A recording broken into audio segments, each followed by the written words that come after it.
Holocaust survivor Eva Szepesi has a warning for the world. Don't let history repeat itself.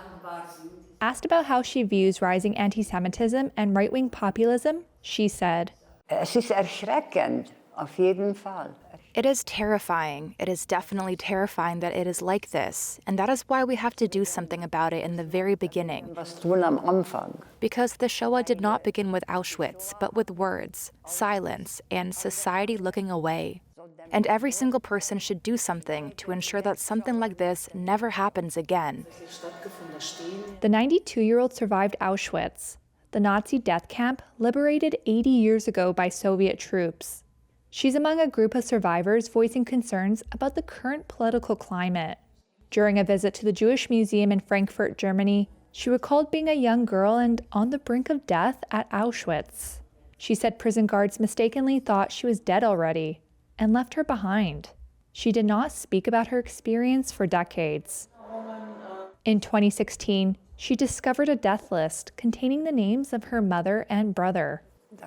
And then I was able to grieve, to cry. I couldn't do that before.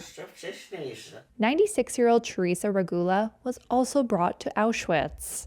It's difficult to make out the numbers the Nazis tattooed on Regula's arm, but they're fresh in her mind. 22-0-11, she said. Once a healthy child, she contracted chickenpox, measles, and scarlet fever in the camp. The thought of reuniting with her father kept her alive. Those dreams were dashed when she later found out he had been mistakenly shot by Russian forces when they liberated the concentration camp he was in.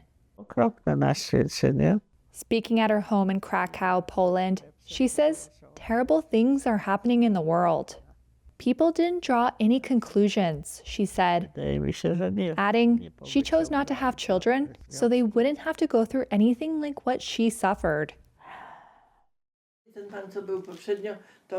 Janina Iwanska, a Polish Catholic woman sent to Auschwitz at almost the same time as Regula in 1944, also remained childless. She's worried about the generations of children to come.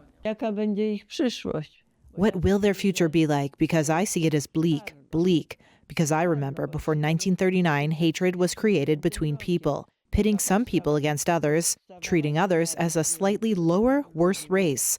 And what came of it? But what is now is still on a much, much larger scale.